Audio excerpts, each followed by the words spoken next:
Éramos buenos chavales en el instituto, de los que nunca se metían en líos y pasaban la mayoría de los fines de semana simplemente pasando el rato. Una noche particular de mediados de octubre, invité a un grupo de amigos a mi casa. Vinieron todos: Laura, Marcos, Tomás, Sofía y Daniela, llegando alrededor de las 7 de la tarde. Mis padres estaban de visita en casa de mi abuela en el pueblo de al lado, así que teníamos la casa para nosotros. No les importaba mientras no organizáramos una fiesta, y de todos modos no éramos ese tipo de jóvenes. Era una noche preciosa, inusualmente cálida para octubre en nuestro pequeño pueblo de Castilla. El aire tenía ese olor otoñal a hojas secas y hogueras lejanas, pero todavía no hacía el frío suficiente para obligarnos a estar dentro. Comenzamos en el interior, jugando juegos de mesa y viendo vídeos, pero cerca de las 8:30, Marcos sugirió que saliéramos al porche trasero. Mamá había colgado unas lucecitas al principio de la temporada y daban un resplandor dorado y suave que hacía que el jardín pareciera casi mágico. «Hoy se pueden ver las estrellas», dijo Daniela, señalando hacia el cielo despejado. Tenía razón. Nuestro pueblo era lo suficientemente pequeño como para que la contaminación lumínica no fuera demasiado molesta, y en noches claras se podía distinguir la Vía Láctea extendiéndose por la oscuridad. Todos acabamos sentados fuera, repartidos entre las sillas de la terraza y los escalones que llevaban al jardín, disfrutando de la velada. Sofía se sentó junto a mí en los escalones, y yo era muy consciente de su presencia. Me había gustado muchísimo desde primero de la ESO, pero nunca había reunido el valor para decírselo. Llevaba su sudadera azul favorita, con el pelo oscuro recogido en una coleta suelta. Cada vez que se reía, sentía que mi corazón se saltaba un latido. A medida que oscurecía, la conversación pasó de los cotilleos del instituto a las historias de miedo. Marcos acababa de terminar un relato particularmente espeluznante sobre una casa abandonada al otro lado del pueblo cuando Tomás se puso en pie de un salto. «Tengo una idea», dijo, con la voz animada por la emoción. «Vamos a jugar al escondite en la oscuridad». El juego era básicamente una versión más adulta del escondite mezclado con capturar la bandera, para jugar a oscuras. Nos dividiríamos en equipos, esconderíamos una bandera o marcador en algún lugar, y luego intentaríamos capturar miembros del equipo contrario mientras protegíamos nuestra bandera. Una vez que te atrapaban, tenías que ir a una cárcel designada hasta que uno de tus compañeros te liberara. «Me apunto», dijo Laura inmediatamente, siempre dispuesta a cualquier actividad física. «Claro, ¿por qué no?», se encogió de hombros Marcos, poniéndose de pie y estirándose. Daniela parecía menos segura. «¿No está demasiado oscuro para eso?» «Ese es precisamente el punto», se rió Tomás. «No tiene gracia si puedes verlo todo». Debatimos las reglas durante unos minutos, acordando los límites. Mi jardín, más las 2 casas a cada lado de la nuestra, cuyos dueños sabíamos que no se molestarían.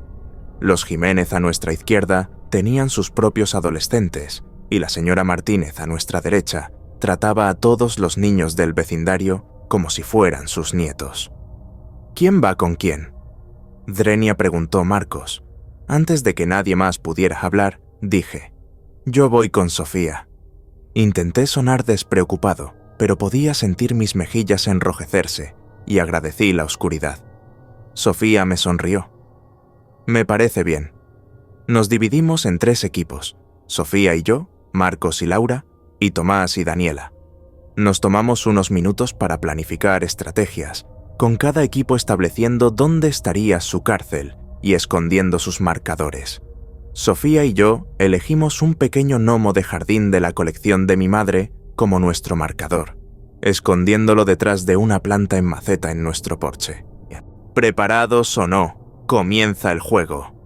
«Swing», gritó Tomás después de que todos hubiésemos tenido unos minutos para establecernos.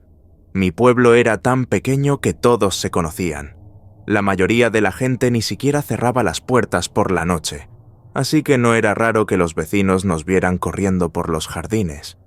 Sofía y yo decidimos quedarnos en el frente de las casas, ya que la mayoría se escondería en los patios traseros pensando que era más seguro.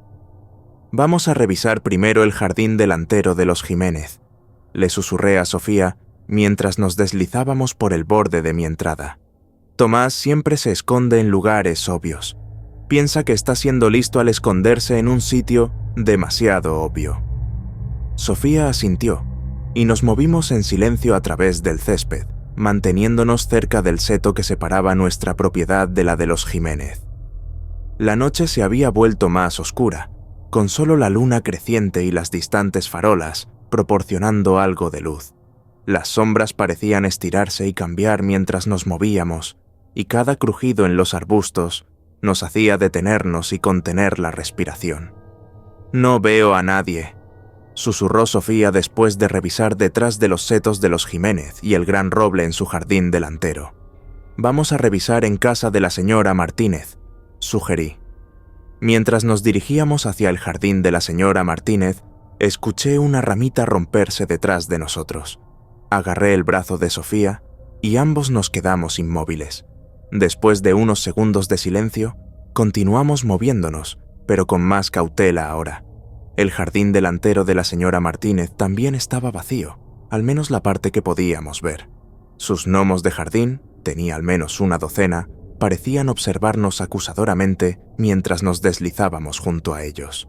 Estábamos a punto de regresar hacia mi casa cuando Sofía tiró de mi manga. «¿Qué es eso?» «¿Swinguió?», preguntó, señalando hacia el final de la calle.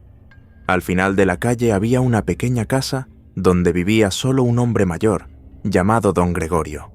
Su esposa había fallecido unos años antes, y era un buen hombre, siempre pescando y ocasionalmente trayéndonos a los chicos parte de su pesca, después de limpiarla, por supuesto.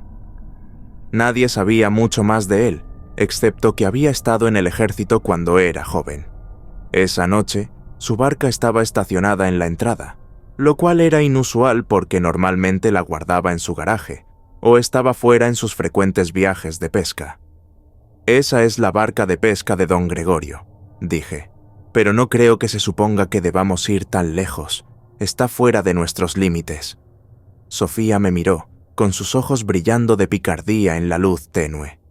Nadie dijo específicamente que la casa de don Gregorio estaba fuera de los límites, y sería el escondite perfecto. Nadie pensaría en buscar allí. Dudé, pero Sofía ya se estaba moviendo hacia la barca, y no quería dejarla ir sola. Nos dirigimos calle abajo, manteniéndonos cerca del lado donde las sombras eran más profundas.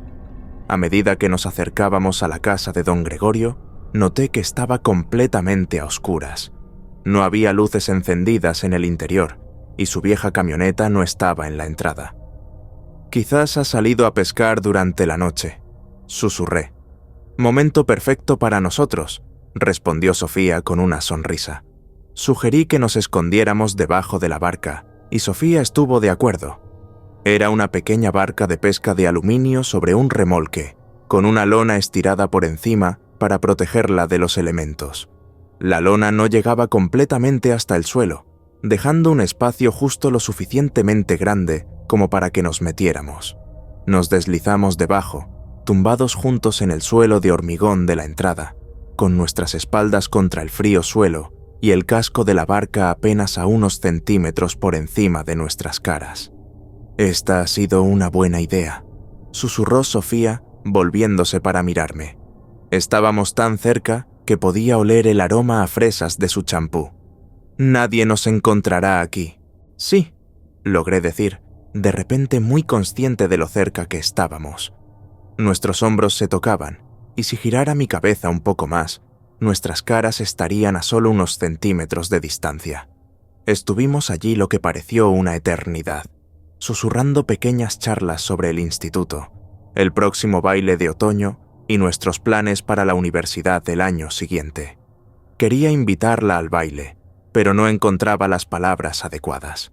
La oscuridad debajo de la barca hacía que fuera más fácil hablar de alguna manera, como si estuviéramos en nuestro pequeño mundo, separado de todo lo demás.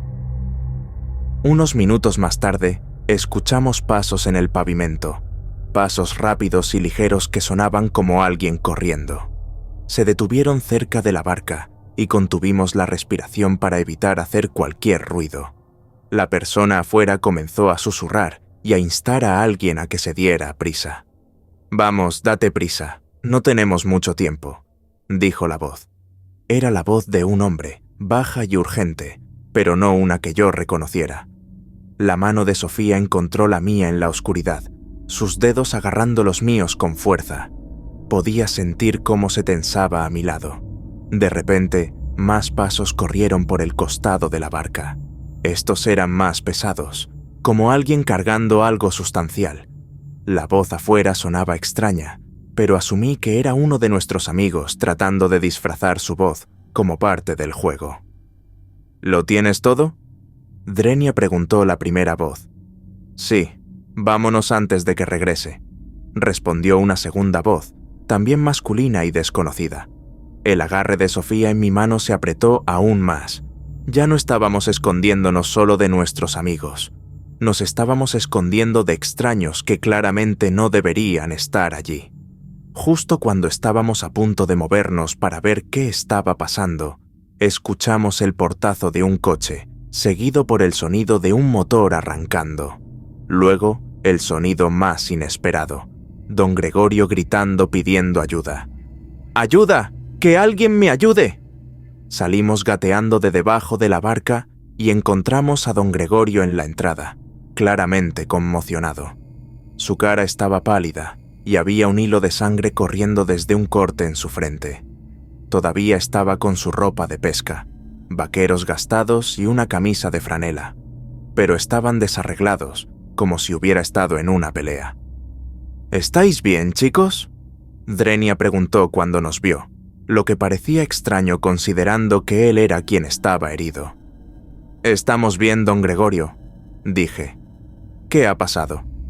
Explicó que dos hombres corpulentos con pasamontañas habían entrado en su casa mientras descargaba su equipo de pesca de la camioneta.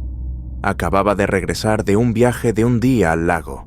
Le habían empujado cuando intentó detenerlos. Le golpearon con algo, probablemente una linterna, pensó, y robaron la pequeña caja fuerte del armario de su dormitorio, que contenía algo de dinero en efectivo, las joyas de su difunta esposa y algunos documentos importantes. Salieron corriendo por la puerta principal cuando me oyeron gritar, dijo, tocando con cuidado el corte en su frente. Intenté detenerlos, pero eran demasiado fuertes para un viejo como yo. Corrimos a casa de mis padres para llamar a la policía, mientras Sofía se quedaba con don Gregorio para asegurarse de que estaba bien. Mi corazón latía con fuerza mientras marcaba el 112 y explicaba lo que había sucedido. En minutos, la tranquila noche se llenó con el gemido de las sirenas mientras los coches de policía se detenían frente a la casa de don Gregorio. La policía nos interrogó a todos, incluidos nuestros amigos que vinieron corriendo cuando escucharon el alboroto. Como Sofía y yo habíamos oído a los hombres corriendo, proporcionamos la poca información que pudimos, aunque no habíamos visto sus caras, ni les habíamos echado un buen vistazo. Los agentes parecían particularmente interesados en el hecho de que el perro de don Gregorio, un normalmente vocal pastor alemán llamado Max, ni siquiera ladró cuando entraron los intrusos. «Eso es lo más extraño», le dijo don Gregorio a la policía. «Max siempre ladra a los extraños, siempre, pero esta noche no hizo ningún ruido. Cuando entré, estaba tumbado en la cocina, como atontado». «Es posible que le hayan dado algo», sugirió uno de los agentes. «Ya hemos visto eso antes, ladrones usando sedantes en perros guardianes». La investigación continuó hasta bien entrada la noche.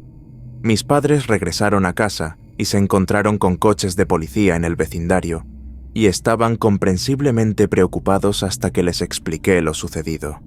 Insistieron en preparar café para los agentes, y don Gregorio, que se sentó en nuestra mesa de la cocina, luciendo perdido y vulnerable. Más tarde nos enteramos de que los ladrones iban armados con cuchillos y posiblemente una pistola, aunque no le habían mostrado armas a don Gregorio.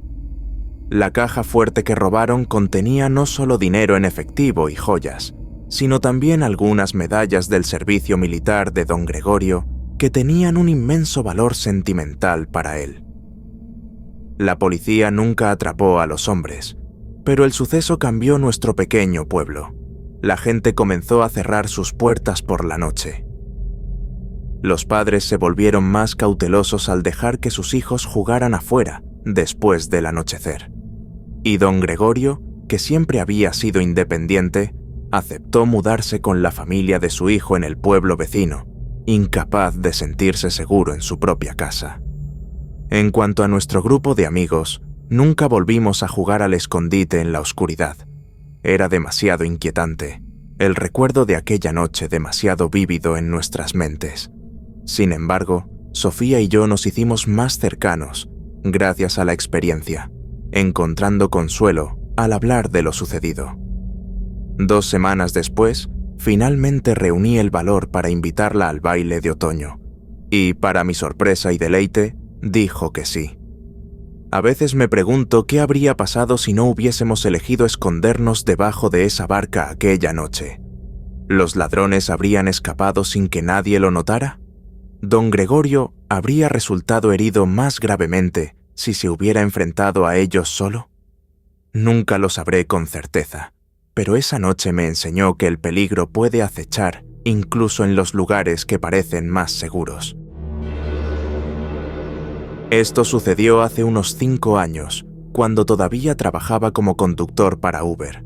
Llevaba haciéndolo unos 8 meses, principalmente los fines de semana y por las tardes después de mi trabajo en una compañía de seguros. El ingreso extra me ayudaba a pagar mis préstamos universitarios y generalmente disfrutaba conociendo a diferentes personas y escuchando sus historias. Era un domingo húmedo a finales de agosto, uno de esos días de verano en Andalucía donde el calor te persigue por todas partes como una sombra indeseada. Acababa de dejar a un pasajero en Lucena, después de recogerlo en el centro de Córdoba esa misma tarde. Fue un viaje largo, casi 1 hora en cada dirección con tráfico moderado, y estaba contento de ganar una cantidad tan grande por una sola carrera. Lucena está a unos 80 kilómetros al sur de Córdoba, escondida entre extensas tierras de cultivo y algún que otro pueblo pequeño. El pasajero había sido un empresario de mediana edad que pasó la mayor parte del viaje en conferencias telefónicas, apenas reconociendo mi existencia, excepto para confirmar la dirección y preguntar si podía subir el aire acondicionado. Este tipo de pasajeros me parecían bien, sin charla forzada, solo conducir directo. También había dejado una buena propina, lo cual siempre se agradecía. Después de dejarlo en lo que parecía ser una reunión familiar en una gran casa rural en las afueras de Lucena, me encontré con la perspectiva de un largo viaje de regreso vacío a Córdoba. Este era uno de los riesgos que asumes cuando conduces para Uber. Podrías acabar regresando con el coche vacío, sin ninguna tarifa que cubra tu viaje de vuelta. La empresa no te compensa por esos kilómetros vacíos, así que cada entrega en un lugar remoto conlleva un cálculo mental. ¿La tarifa que acabo de ganar cubrirá ambas direcciones? Sin embargo, mantuve la aplicación encendida por si tenía suerte con alguna recogida en la zona. Uber permitía a los conductores establecer sus destinos y solo aceptar viajes que estuvieran en su ruta o que terminaran más cerca de tu destino.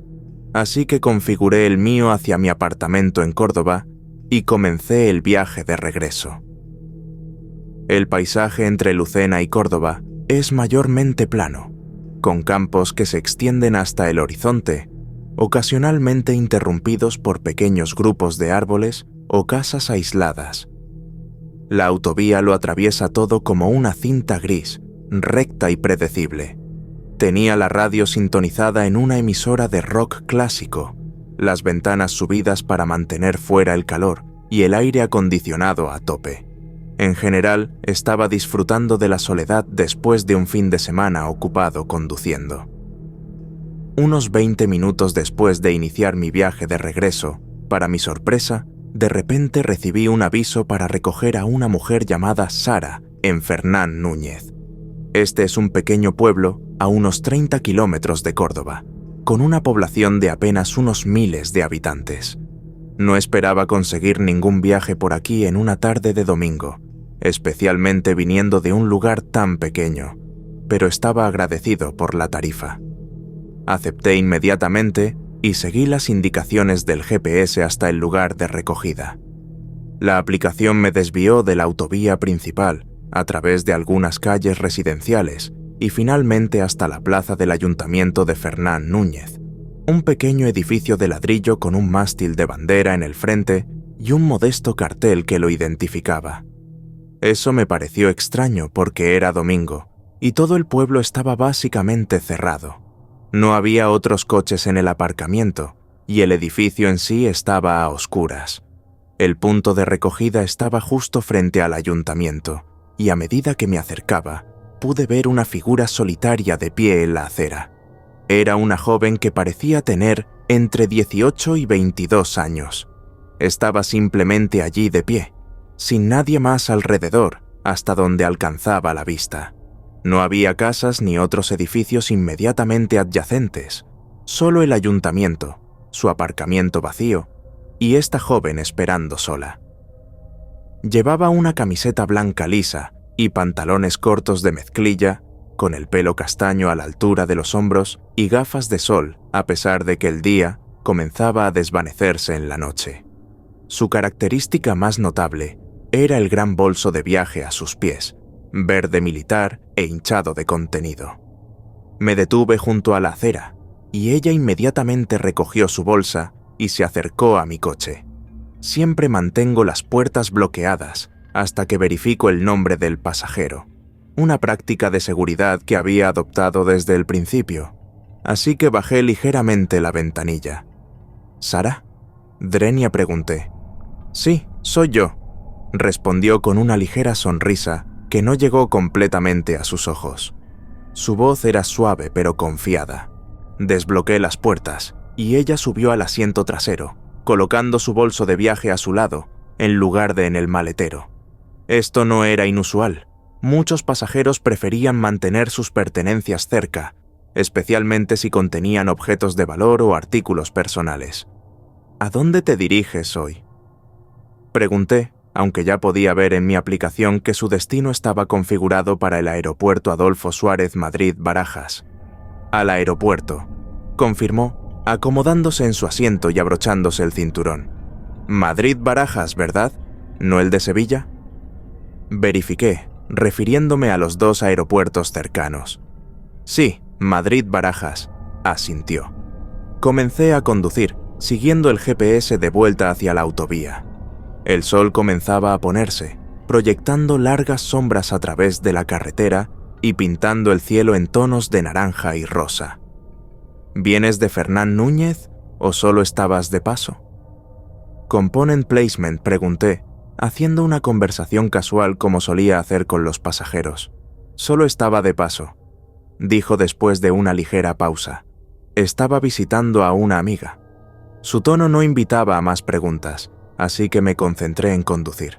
La ruta desde Fernán Núñez hasta Madrid-Barajas nos llevaría hacia el norte a través de Córdoba y luego hacia Madrid, aproximadamente unas 3 horas y media de viaje, dependiendo del tráfico, que sería mínimo en una tarde de domingo. Mientras conducía, ocasionalmente la miraba por el espejo retrovisor. Pasó la mayor parte del viaje mirando por la ventana, aparentemente perdida en sus pensamientos. No revisó su teléfono ni se involucró en ninguna de las distracciones típicas en las que los pasajeros solían indulgar durante los viajes más largos. Simplemente se sentó allí, observando el paisaje andaluz pasar, su rostro ilegible detrás de sus gafas de sol. Aproximadamente a mitad de camino hacia el aeropuerto, finalmente se quitó las gafas de sol, metiéndolas en el cuello de su camiseta. Sus ojos eran de un azul sorprendente, casi sobrenaturalmente brillantes contra su piel ligeramente bronceada. Nuestros ojos se encontraron brevemente en el espejo retrovisor, y ella ofreció otra pequeña sonrisa antes de volver su mirada a la ventana. Cuando llegamos al aeropuerto, noté rápidamente que el mapa me estaba dirigiendo a las oficinas corporativas del Aeropuerto Adolfo Suárez Madrid-Barajas, no a una terminal real. Esto ocurría ocasionalmente con la aplicación, coordenadas GPS ligeramente desviadas, dirigiendo a los conductores a la entrada equivocada o a un edificio de oficinas cercano en lugar del área de descarga de pasajeros. Creo que la aplicación nos está dirigiendo a las oficinas administrativas, expliqué. ¿Qué terminal necesitas? ¿O vas a encontrarte con alguien en las oficinas principales? Pareció momentáneamente confundida. Oh, cualquiera de ellas. ¿Qué quieres decir? Drenia pregunté, sin entender. Solo déjame en el mostrador de billetes, dijo. Esta respuesta no tenía sentido. Madrid-Barajas es uno de los aeropuertos más grandes del mundo, con 4 terminales que abarcan kilómetros. No hay solo un mostrador de billetes, cada aerolínea tiene el suyo, repartidos por diferentes terminales. Señora, ¿qué aerolínea? ¿Qué terminal? ¿Dónde tiene sus reservas? Logramos insistir, tratando de obtener información más específica para poder llevarla al lugar correcto. Oh, no importa. Todavía no tengo mi billete, respondió casualmente, como si esta fuera una forma completamente normal de abordar los viajes aéreos. Su respuesta levantó inmediatamente banderas rojas. En esta época, muy pocas personas simplemente se presentan en un aeropuerto sin una reserva, especialmente en un gran centro internacional como Madrid-Barajas, donde las colas pueden ser largas y los vuelos completamente reservados. Bueno, señora, tiene que tener una reserva, ¿verdad? ¿Qué aerolínea y qué terminal? Swing pregunté de nuevo, tratando de mantener un tono servicial mientras ocultaba mi creciente preocupación. No sé a dónde voy todavía, dijo. Luego añadió, ¿aceptan efectivo, verdad? La pregunta me tomó por sorpresa. Si bien algunas aerolíneas todavía podrían aceptar pagos en efectivo en el mostrador, es cada vez más raro, y la mayoría requiere tarjetas de crédito para reservas, especialmente para reservas del mismo día. No lo sé, admití, pero necesito un lugar para dejarte. El aeropuerto es enorme. Hay docenas de aerolíneas y unas 4 terminales. Se quedó en silencio por un momento, aparentemente pensando en esta información como si fuera una novedad para ella. Luego simplemente dijo, «Solo déjame frente al hotel dentro del aeropuerto, y ya me las arreglaré desde allí». Se refería al Hotel Hilton, que está ubicado dentro de la Terminal 4 de Madrid-Barajas. Era al menos un destino específico, así que ajusté la ruta y me dirigí allí, aunque mi curiosidad y preocupación continuaban creciendo. Cuando llegamos al nivel de salidas de la Terminal 4, me detuve en la acera cerca de la entrada del Hilton. Antes de que pudiera siquiera poner el coche en estacionamiento, Sara ya tenía su puerta abierta. Se deslizó rápidamente hacia afuera, agarrando su bolso de viaje con sorprendente fuerza para su tamaño. «Gracias por el viaje», dijo apresuradamente, sin esperar un recibo ni tomándose el tiempo para calificar el viaje en la aplicación como hacían la mayoría de los pasajeros. «¿Necesitas ayuda con tu bolso?» «Swing», le grité, pero ya se estaba alejando, su paso rápido y decidido, mientras se dirigía a la terminal sin mirar atrás. Me quedé allí sentado por un momento, observándola desaparecer entre la multitud de viajeros. Toda la interacción había sido extraña de principio a fin. El lugar de recogida aislado en un domingo, la falta de un destino específico o información de aerolínea, la pregunta sobre el efectivo y su apresurada partida. Perplejo por la rareza de esta situación, no podía quitarme la sensación de que algo no estaba bien. Mientras me alejaba de la acera para salir del aeropuerto, noté a un policía del aeropuerto dirigiendo el tráfico cerca del paso de peatones. Por impulso, me detuve y bajé mi ventanilla para llamar su atención. «Disculpe, agente», le llamé. El oficial, un hombre de mediana edad con un bigote bien recortado y los ojos cansados de alguien que había visto todo tipo de situaciones aeroportuarias imaginables, se acercó a mi coche. «¿Todo bien?», ¿Swinguió?, preguntó, inclinándose para hablar a través de mi ventana. Le conté toda la historia, la inusual recogida en Fernán Núñez, la joven con el gran bolso de viaje, su falta de información sobre el destino o la aerolínea y su extraño comportamiento. Describí a Sara lo mejor que pude y le dije dónde la había dejado. El oficial escuchó atentamente, ocasionalmente asintiendo. Cuando terminé, sacó una pequeña libreta y anotó algunas notas. «Hiciste lo correcto al contármelo», dijo. «Haremos que alguien lo investigue. Probablemente no sea nada, pero más vale prevenir que lamentar, especialmente en estos días». Tomó mi nombre e información de contacto, aunque nunca supe nada más al respecto.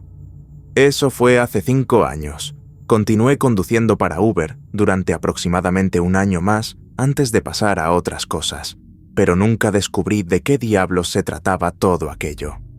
2 semanas después, estaba desplazándome por la aplicación de noticias locales en mi teléfono cuando un titular llamó mi atención. La policía detiene una red de tráfico humano que operaba a través del aeropuerto de Madrid.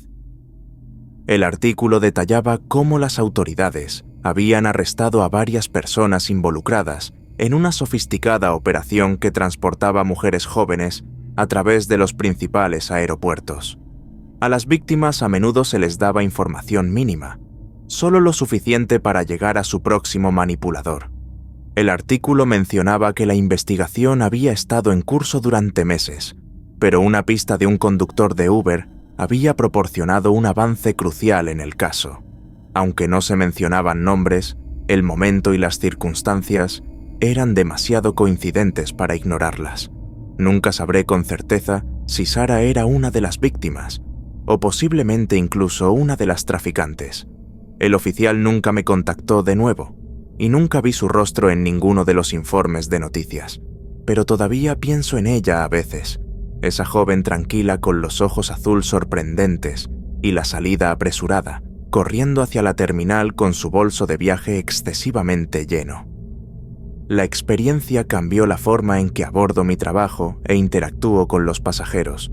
Me volví más observador, más dispuesto a confiar en mis instintos cuando algo no se sentía bien. A veces, ser entrometido o demasiado cauteloso puede hacerte parecer paranoico, pero otras veces podría ser exactamente lo que se necesita. Si alguna vez estás en una situación que no se siente correcta, habla, repórtala. Podría no ser nada, pero también podría serlo todo para alguien en problemas. He estado en un lugar oscuro desde el accidente. Sé que necesito dejarla ir, aceptar que nunca volveré a verla, pero no puedo. No puedo descansar. No puedo quedarme quieto. No puedo seguir adelante. Todo lo que puedo hacer es pensar en ella. Lo que está hecho, está hecho. Lo que está muerto, está muerto. Lo sé, por supuesto que lo sé. Ella está en un lugar mejor. Sé que está en algún lugar arriba, mirándome como un ángel guardián, y sé que debería encontrar consuelo en eso, pero no lo hago. La idea me enfurece. No hay nada para mí aquí, nada más que una soledad asfixiante. Es como si me estuviera ahogando en petróleo crudo, atrapado en alquitrán, hundiéndome lentamente en un vacío infinito. No hay calor, ni luz, ni esperanza, solo una penumbra impenetrable que me presiona por todos lados, amenazando con aplastarme con la sombría finalidad de mi situación. Estoy solo para siempre, solo. Pero no tenía por qué ser así. ¿Y si pudiera estar con ella otra vez, aunque solo fuera por un momento? Está tan cerca que prácticamente puedo tocarla. Lo único que nos separa son unos pocos metros de tierra recién removida. Todo lo que tengo que hacer es cavar. Sé que hay algo malo en mí. Sé que no estoy bien. Una persona normal no tiene este tipo de pensamientos, pero no me importa. Tengo que intentar alcanzarla, verla una vez más. Necesito decirle que la amo, que la extraño y que lo siento. El accidente fue culpa mía. Ni siquiera habríamos estado en la carretera si no hubiera insistido en salir de casa de su hermana, en lugar de pasar la noche allí, para esperar a que pasara la tormenta. La previsión meteorológica anunciaba entre 30 y 45 centímetros de nieve en el transcurso de unas pocas horas. Una manta de nieve de unos 2 centímetros de profundidad ya había cubierto todas las superficies exteriores. ¿En serio quieres conducir con esto?, Drenia preguntó Laura. ¿Por qué no nos quedamos aquí por la noche? Estaremos bien, insistí. La idea de pasar un minuto más con la superficial hermana de Laura y su marido idiota me revolvía el estómago. Siguiendo mi insistencia, nos despedimos apresuradamente. Hicimos vagas promesas sobre visitarlos pronto, y luego patinamos por el camino de entrada hasta mi coche. Me arrepentí de la decisión casi inmediatamente. La nevada era tan intensa que apenas podía ver la carretera frente a mí. Era casi un blanco total, como si un velo de gasa blanca hubiera sido colocado sobre el parabrisas. Conduje tan cuidadosamente como pude por la sinuosa carretera de montaña, pero no fui lo suficientemente cuidadoso. Estábamos en un tramo empinado cuesta abajo cuando perdí el control del coche. Un árbol había caído atravesando la carretera al otro lado de una curva cerrada, bloqueando completamente nuestro carril. Sus ramas se materializaron de la oscuridad manchada de nieve como garras negras gigantes que surgían del abismo. Se me cortó la respiración cuando pisé el freno y giré el volante. Los neumáticos no chirriaron, susurraron, deslizándose silenciosamente sobre la manta de nieve que cubría el asfalto. El coche coletó, giró y luego atravesó el quitamiedos y cayó por el lado del acantilado. Hubo un breve y extraño silencio mientras el coche se precipitaba por el aire. Luego el mundo explotó en una cacofonía de cristales rotos y metal destrozado. Laura y yo fuimos lanzados violentamente dentro de los confines de nuestros cinturones de seguridad mientras el coche rodaba por la pendiente y se estrellaba contra los árboles abajo. Una vez que el coche se detuvo, todo se volvió borroso. Recuerdo mirar a Laura mientras se desplomaba contra la puerta del lado del pasajero, su cabeza colgando suelta sobre su cuello. Una fina capa de nieve entraba por el enorme agujero donde solía estar el parabrisas, acumulándose en su cabello ensangrentado como el delicado encaje de un velo de novia. Lo siguiente que supe es que estaba tumbado de espaldas, mirando al cielo nocturno. Uno de los faros del coche todavía estaba iluminado, enviando un haz de luz blanca que cortaba el aire helado como una baliza de socorro. La nieve había cesado. No había luna, solo una capa baja de nubes que pulsaban con luces rojas y azules de los vehículos de emergencia agrupados en algún lugar de la carretera de arriba. Voces amortiguadas gorjeaban como las vocalizaciones submarinas de un buzo gritando por un tubo. Luego estaba flotando en el aire, elevándome hacia un pájaro metálico gigante que golpeaba el aire con un sonido «whoop, whoop, whoop», conjurando un torbellino de nieve punzante y viento helado que golpeaba contra mi piel. Después de un largo periodo de olvido, desperté sobre una mesa mientras un médico con un delantal de goma y guantes de nitrilo azules se movía sobre mí, siluetado contra la brillante luz de arriba. Intenté llamar a Laura, pero no pude formar ninguna palabra. Se sentía como si mi boca estuviera rellena de algodón, como si mis labios estuvieran cosidos. Recuerdo lo frío que estaba, como si hubieran abierto todas las ventanas para dejar entrar el gélido frío invernal. Traté de levantar mi mano para indicarle al médico que cerrara las ventanas, pero no podía moverme. Mis extremidades estaban rígidas y entumecidas. Se sentían casi ajenas a mí, los brazos y piernas de un maniquí en lugar de un ser humano. No importa el frío, pensé para mí mismo. ¿Dónde está Laura? Resolví que tan pronto como pudiera hablar de nuevo, le pediría al médico que me llevara a verla. Poco sabía que ya era demasiado tarde. El funeral fue horrible. La cara de Laura estaba mortalmente pálida en contraste con su vestido totalmente negro. El colorete en sus mejillas era chillón y exagerado, en un intento obvio de dar algo de color a su palidez fantasmal. Recuerdo un desfile de rostros afligidos pasando junto a mí, murmurando torpemente sus condolencias. Había lágrimas, abrazos, oraciones. El dolor llenaba la sala como un éter nocivo. Los padres de Laura estaban allí. No me hablaron, solo me miraron vacíamente desde sus asientos en la primera fila. Mi traje se sentía incómodo y mal ajustado. La corbata estaba demasiado apretada. Al principio, me pregunté por qué la había atado tan fuerte antes de darme cuenta de que no tenía ningún recuerdo de haberla atado. Normalmente, habría sido Laura quien la ajustara, asegurándose de que el nudo estuviera recto y uniforme, pero obviamente no había sido ella. Entonces, ¿quién la había atado? En ese momento no podía decirlo.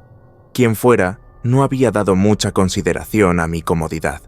No podía girar la cabeza, no podía respirar. Se sentía como si estuviera usando una soga. Después del funeral, la oscuridad se asentó, o más bien yo me asenté en ella. Dejé que me envolviera, sucumbiendo a su frío abrazo. No sabía si todavía había un sol en el cielo, pero incluso si lo había, no importaba. Su luz no podía alcanzarme.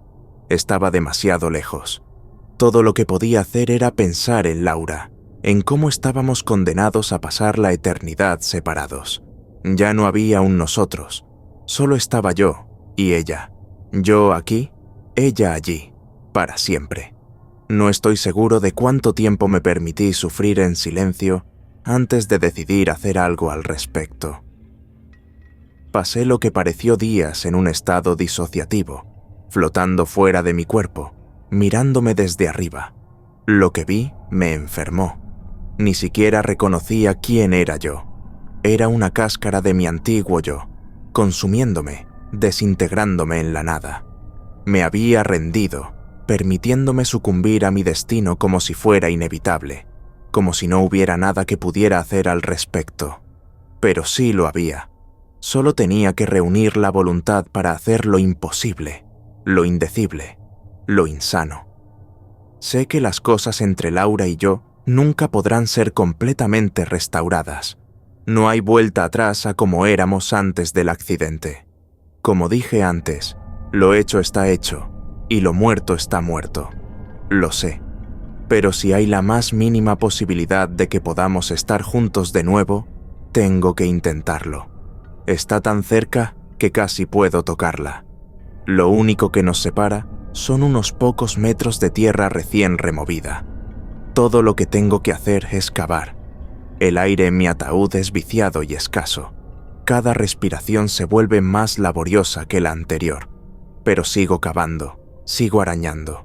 Mis uñas se rompen y se astillan, pero apenas noto el dolor. No es nada comparado con la agonía de estar separado de Laura. No sé cuánto tiempo he estado en ello. Horas, días, quizás incluso semanas. El tiempo ha perdido todo significado en este espacio oscuro y confinado. A veces juro que puedo oír voces sobre mí, amortiguadas y distantes, dolientes tal vez, o el cuidador del cementerio realizando sus tareas. ¿Tienen alguna idea de lo que está sucediendo a 2 metros bajo sus zapatos? La madera de la tapa de mi ataúd comienza a astillarse bajo mi implacable asalto. La tierra se filtra, cayendo sobre mi cara como el suave toque de los dedos de Laura. Lo recibo con agrado. Es la primera sensación del mundo exterior que he sentido desde que cerraron la tapa. Más tierra ahora, un flujo constante, llenando mi boca, mi nariz, mis ojos. Debería estar asfixiándome, pero no lo estoy. Sigo cavando hacia arriba, a través de lo que se siente como un océano interminable de suelo. Mis extremidades deberían estar exhaustas, pero no lo están. Están impulsadas por algo más allá de la resistencia física. Pura necesidad, puro anhelo. Y entonces, de repente, mi mano atraviesa. El fresco aire nocturno roza mi piel. Con renovado vigor, ensancho el agujero, apartando raíces y piedras, hasta que es lo suficientemente grande para poder salir. Emerjo al cementerio como un renacimiento perverso, la tierra cayendo de mi ropa funeraria, mientras me levanto sobre piernas temblorosas. La luna está llena esta noche, bañando todo en luz plateada. Puedo ver la tumba de Laura desde aquí, a solo unas pocas parcelas de distancia. El suelo allí todavía está fresco, las flores aún vibrantes. Me tambaleo hacia ella, cayendo de rodillas ante su lápida. «Lo logré, Laura», susurro, pasando mis dedos sobre las letras talladas de su nombre. «Te dije que vendría por ti». Comienzo a cavar, usando mis manos desnudas para apartar la tierra que cubre su ataúd. Esta vez, la tarea parece más fácil, como si la tierra misma quisiera ceder su tesoro a mí. Eventualmente, descubro la madera pulida de su féretro. Con manos temblorosas, lo abro. Laura yace allí, tan hermosa como recuerdo, aunque su piel tiene un tono ceroso bajo la luz de la luna. Extiendo la mano para tocar su rostro, para acariciar su cabello. «Despierta», le insto. «He venido para llevarte a casa». Pero ella no se mueve. Sus ojos permanecen cerrados, su cuerpo inmóvil. Una terrible comprensión me invade. Ella realmente se ha ido. El caparazón de su cuerpo permanece. Pero Laura, mi Laura, ya no está allí. Me desplomo junto a su ataúd, un aullido de angustia formándose en mi garganta, pero nunca escapando de mis labios. ¿En qué estaba pensando? ¿Que ella simplemente estaría durmiendo? ¿Que la muerte era solo un estado temporal que ambos podríamos superar por pura fuerza de voluntad? «Señor, señor, ¿puede oírme?» Una voz penetra mi dolor, desconocida pero insistente. Intento concentrarme en ella, girarme hacia ella, pero no parezco capaz de moverme. Está respondiendo a estímulos, pupilas, reactivas. «Señor, si puede oírme», intente parpadear. El cementerio a mi alrededor comienza a difuminarse, disolviéndose en los bordes como una pintura de acuarela dejada bajo la lluvia. La tumba de Laura, su ataúd, la luz de la luna, todo comienza a desvanecerse, reemplazado por luces fluorescentes y el pitido de máquinas. «Bienvenido de vuelta», dice una mujer con uniforme de enfermera, inclinándose sobre mí. «Has estado en coma durante casi 3 semanas. El accidente fue bastante grave, pero vas a superarlo». ¿Un coma? Lucho por comprender, por reconciliar estas dos realidades. Si he estado en coma, ¿qué hay de mi funeral? ¿Qué hay de mi escape del ataúd? ¿Qué hay de Laura? ¿Laura? Logro croar, mi voz áspera por el desuso. La expresión de la enfermera cambia sutilmente, una sombra de algo. Compasión, incomodidad, cruzando su rostro. «Tu esposa está al final del pasillo», dice cuidadosamente. «Todavía está en estado crítico, pero está luchando. Los médicos son cautelosamente optimistas. El alivio me inunda. Laura está viva. Todo lo demás, el funeral, el ataúd, el cementerio, fue solo una pesadilla creada por mi cerebro lesionado. Ambos sobrevivimos al accidente.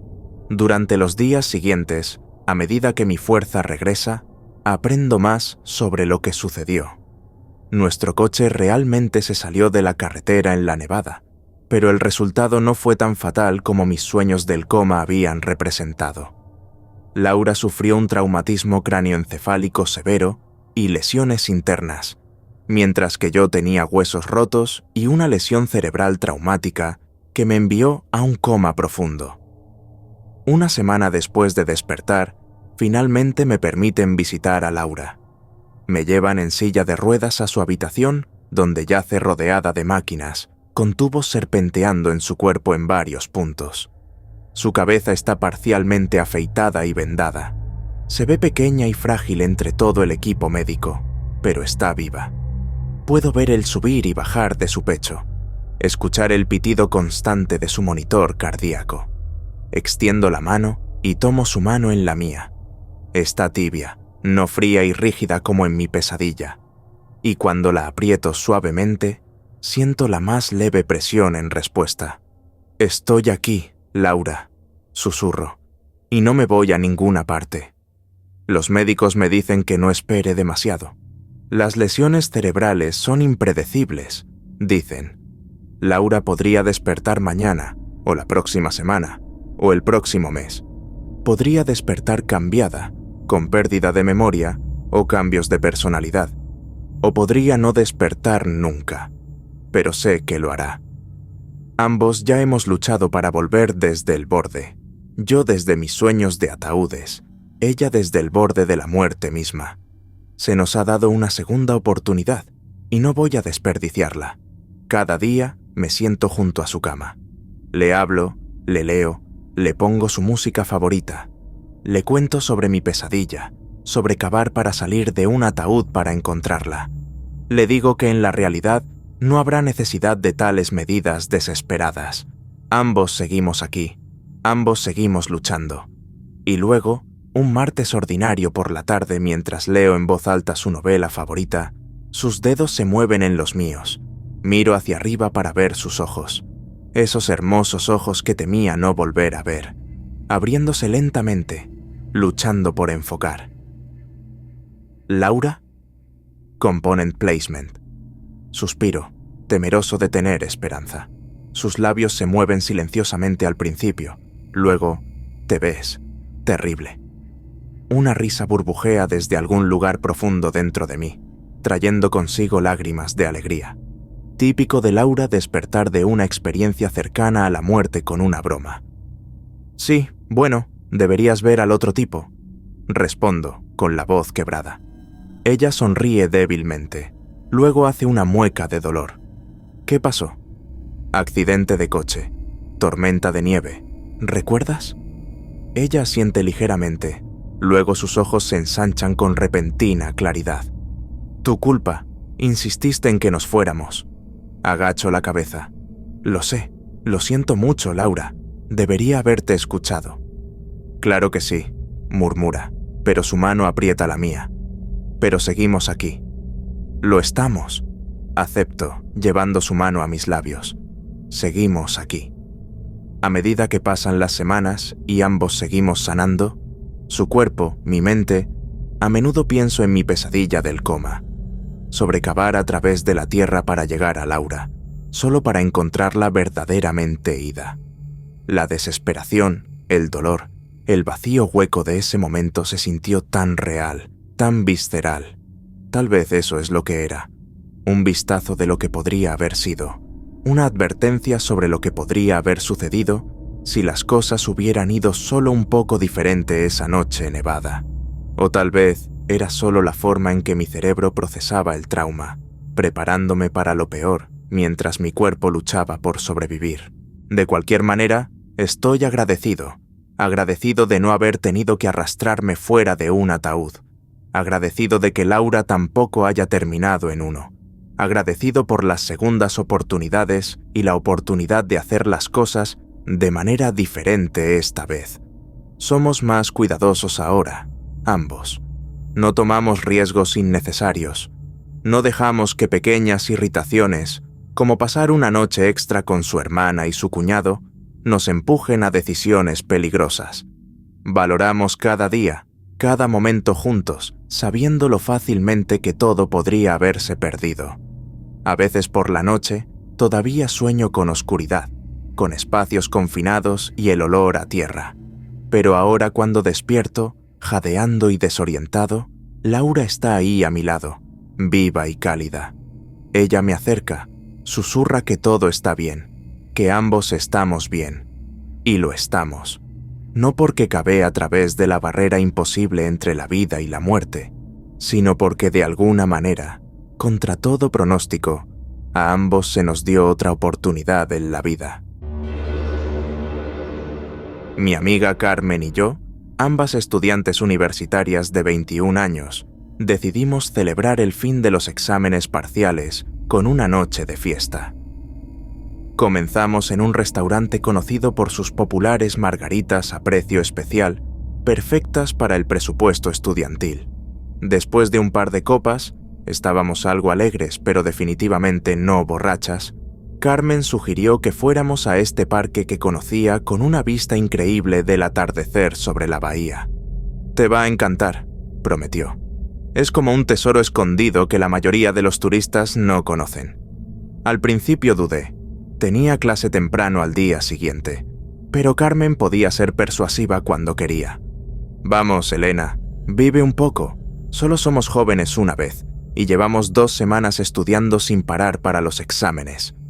Tenía razón. Así que acepté y condujimos unos 20 minutos desde el campus en mi viejo Seat Ibiza, siguiendo las indicaciones de Carmen hasta que llegamos a una pequeña área de aparcamiento sin señalizar cerca de lo que parecía ser un espacio natural protegido.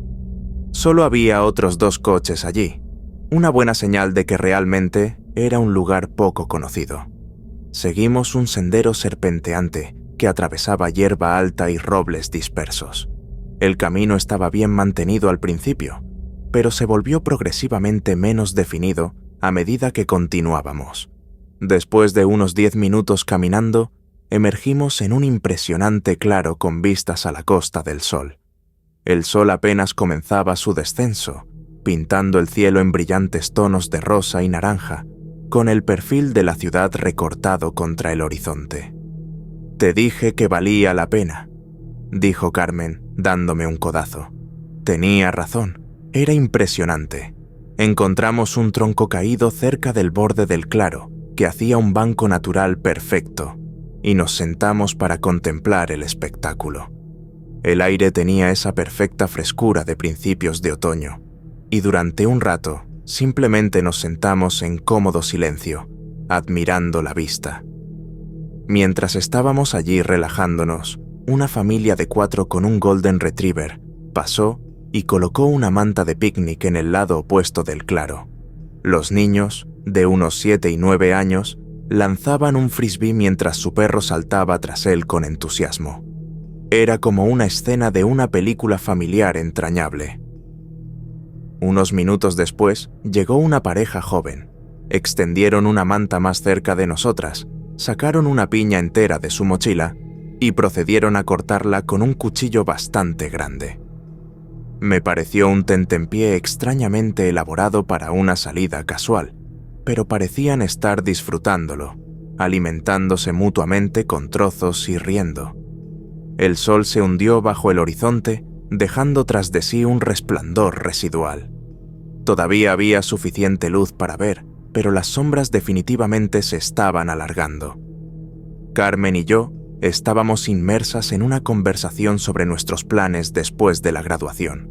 Ella esperaba conseguir un trabajo en una agencia de marketing en Madrid, mientras yo estaba considerando un máster, y no pensamos inmediatamente en el regreso. Probablemente deberíamos volver antes de que oscurezca demasiado, dije finalmente, notando que la familia con el perro ya había recogido y se había ido. Carmen asintió y recogimos nuestras cosas. Para cuando empezamos en el sendero, la luz había disminuido considerablemente, y el área boscosa por la que teníamos que caminar se estaba poniendo realmente oscura.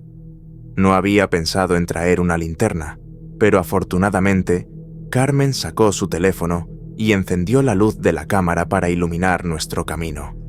El haz no era particularmente fuerte, pero era mejor que nada. Esto es como el comienzo de todas las películas de terror que he visto, bromeó Carmen, pero había un tono nervioso en su voz. Ni lo menciones, le advertí, sintiendo los primeros zarcillos de inquietud trepando por mi columna vertebral. A medida que nos adentrábamos más en el bosque, la oscuridad parecía presionarnos desde todos los lados.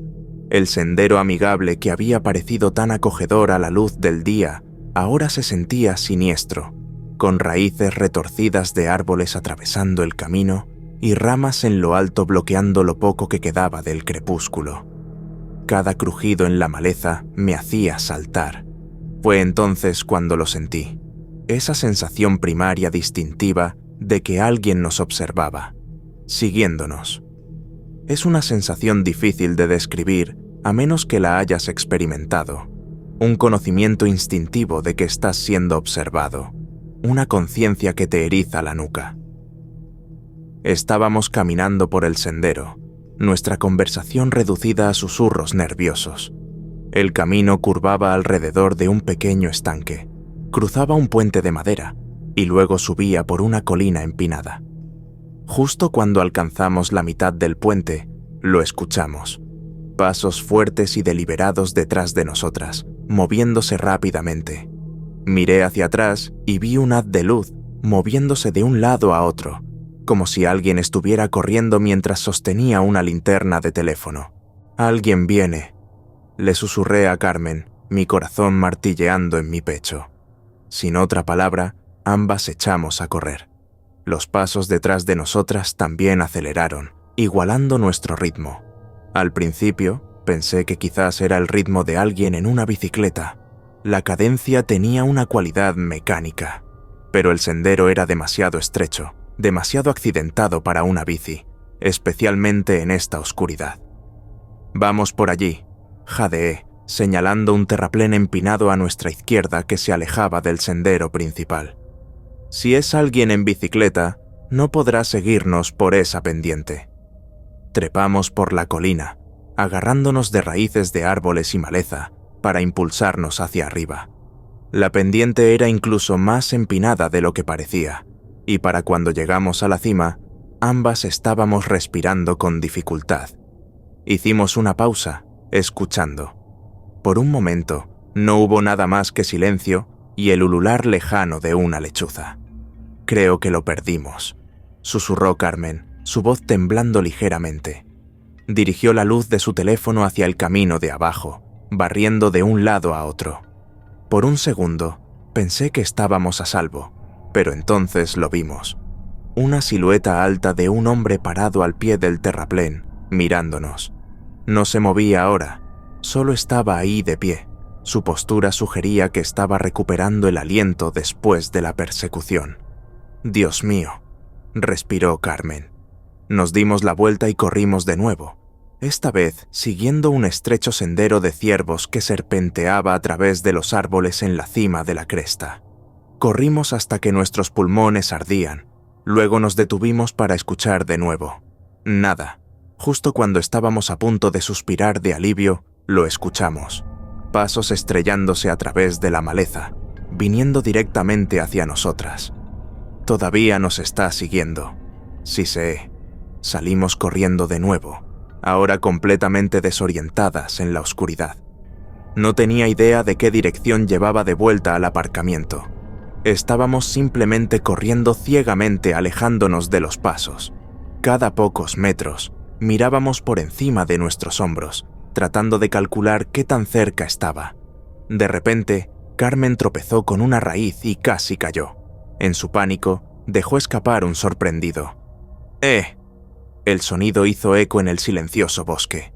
Para nuestro horror, una voz masculina profunda inmediatamente respondió. «¡Eh!».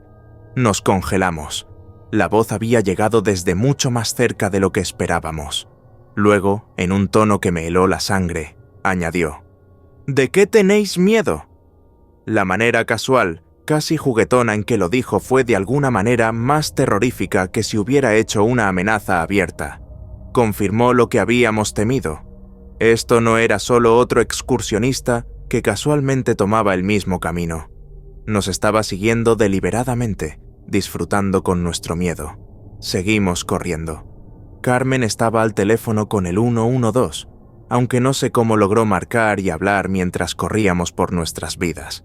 Mis pulmones ardían y mis piernas se sentían como plomo, pero la pura adrenalina nos mantuvo en movimiento. Finalmente llegamos a lo que parecía una carretera, pero no era donde habíamos aparcado. Cuando miré hacia ti de atrás temerosa, pude ver una casa con luces encendidas a lo lejos. «Allí», Drenia, jadeé, señalando. Corrimos a través de la carretera y subimos por el camino de entrada. Carmen golpeó en la puerta principal mientras yo miraba hacia atrás con miedo. Nadie respondió, a pesar de que las luces estaban encendidas. Quizás no podían oírnos por encima de su televisor, o quizás tenían miedo de abrir la puerta a extraños por la noche. «Vamos a probar la siguiente casa», dije, ya moviéndome hacia la propiedad vecina. Mientras nos alejábamos, miré hacia atrás una última vez y vi algo que me heló la sangre. La silueta oscura de un hombre de pie cerca de la línea de árboles de la primera casa, observándonos. Cuando se dio cuenta de que lo había visto, se fundió de nuevo en la oscuridad. La segunda casa que probamos tenía un gran porche bien iluminado. Un hombre mayor, respondió casi inmediatamente, tomando nuestras expresiones aterrorizadas con preocupación. «¿Qué pasa?», preguntó, mientras su esposa aparecía detrás de él, asomándose por encima de su hombro. Entre respiraciones entrecortadas, explicamos lo que había sucedido. El hombre nos hizo pasar mientras su esposa nos trajo agua. Fueron amables, ofreciéndose a llevarnos de vuelta a nuestro coche, una vez que llegara la policía. Y la policía vino, unos 15 minutos después. Tomaron nuestras declaraciones y luego nos escoltaron de vuelta a mi coche. Un agente nos siguió todo el camino de regreso al campus para asegurarse de que llegáramos a salvo. He reproducido esa noche en mi mente cientos de veces desde entonces. ¿Quién era ese hombre? ¿Qué quería? ¿Qué habría pasado si nos hubiera alcanzado? Las preguntas me persiguen y sé que siempre lo harán. Esa experiencia me cambió. Me volví más cautelosa, más consciente de mi entorno. Nunca voy de excursión sin múltiples personas ahora, y siempre me aseguro de que alguien sepa exactamente dónde estoy y cuándo debería volver. Llevo spray de pimienta y una alarma personal donde quiera que vaya. Algunos podrían llamarlo paranoia, pero yo lo llamo supervivencia, porque la realización más aterradora de esa noche no fue solo que alguien nos estaba persiguiendo, fue la forma casual, casi divertida en que nos llamó, como si nuestro miedo lo entretuviera, como si fuéramos presas y él simplemente estuviera disfrutando de la caza.